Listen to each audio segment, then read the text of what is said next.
Hello, anatomy friends. This is Dr. Alsip, and in this video, we will be discussing the joints of the elbow region as well as the wrist region. Three learning objectives to work through because we are talking details of three separate types of joints, so make sure you're answering these.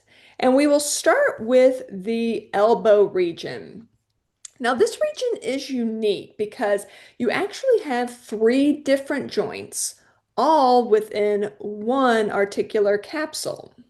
So you're going to have the true elbow joint or the humero-ulnar joint. There is the humero-radial joint, which we won't get into much detail here, but works with the humero-ulnar in that hinge movement. And then there's the proximal radio-ulnar joint, which is the most proximal articulation between the radius and the ulna. Again, these are all packaged together in one synovial capsule.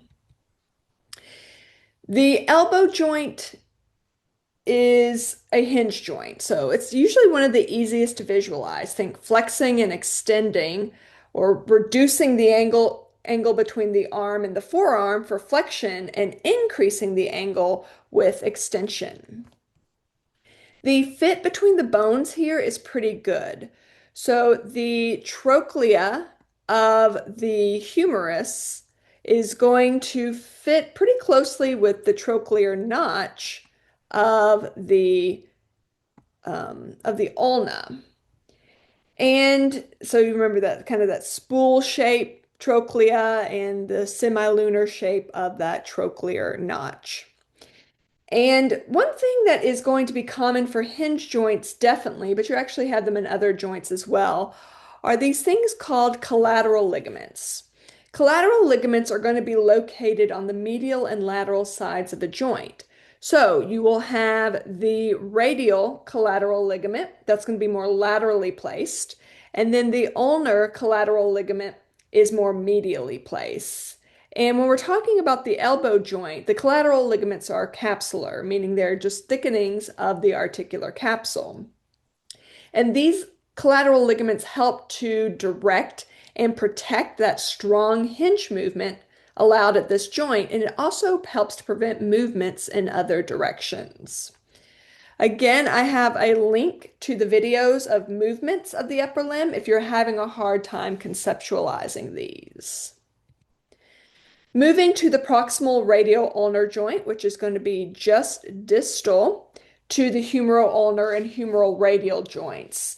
This will be formed by the head of the radius and the radial notch of the ulna. And the head of the radius is what's rotating at the ulna. So this is a pivot joint. And this joint, along with the distal radio-ulnar joint, allows for pronation and supination. The radius, again, is the moving bone. So remember, with supination, which is also anatomical position, the radius and the ulna are they're mostly parallel. And then the palm is going to be facing forward or anteriorly. Or if the elbow is flexed, the palm faces superiorly. With pronation, the radius is rotating, which will turn the palm posteriorly, or if the forearm is flexed, it will turn the palm inferiorly. The annular ligament of the radius is going to encircle the head of the radius. And you can't see the entirety in this illustration here, but it forms a ring or a collar around the head. And this really allows the radius to rotate within that collar during pronation and supination. And that radial head can be partially, which is called subluxation, or completely dislocated from its proper position, causing it to move distal to the annular ligament. Sometimes this injury is called a pulled elbow, and it's most common in juveniles.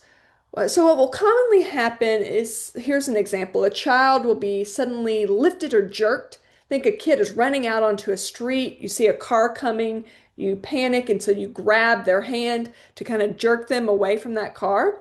that could lead to some type of injury like this. Or, as this illustration is showing, you could pick up a kid or a baby by their wrist or their hand, which isn't really the proper way to pick them up because it can cause damage to the annular ligament. And without the full integrity of that ligament, the radial head kind of will pop out of place and be displaced.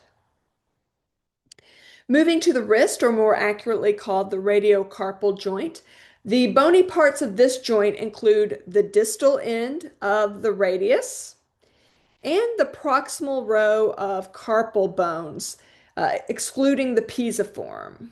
Now, the ulna does not participate in the wrist joint. There is an articular disc of the distal radio-ulnar joint that's going to fill in that space because the ulna doesn't reach all the way to that distal point there. This is a condyloid synovial joint, so let's remember what a condyloid joint can do. And so it can flex, think reducing the angle between the anterior hand and anterior forearm, and extend, which is the opposite. And if you're able to on yourself, you will notice you are able to flex the wrist more than you can extend it. The wrist joint can also abduct, which is also called radial deviation, so moving the hand laterally. And it can also adduct, also called ulnar deviation. Adduction has a greater range of motion than abduction. And we remember if you can flex, if you can abduct, if you can extend and adduct at a specific type of joint, which we can here, that also means that you can circumduct. All right, practice question time. The proximal radio-ulnar joint is which type of synovial joint? So think about the actions of the proximal radio-ulnar joint, then try to line it up with which type of joints. So what are you thinking? Well, hopefully you are landing on D, pivot, as the correct answer. So that proximal radio-ulnar joint is a pivot joint which allows for pronation and supination. The other two joints that we talked about in this video have answer choices here. So remember, what type of joint is the elbow or the humeral-ulnar joint?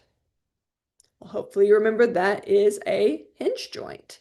What about the radiocarpal or wrist joint? That is a condyloid joint. So we didn't talk about any saddle joints here or ball and socket joints in this specific video. Excellent. I hope you're feeling good about that. If not, no worries. Just go back and review. And I thank you so much for your time and attention.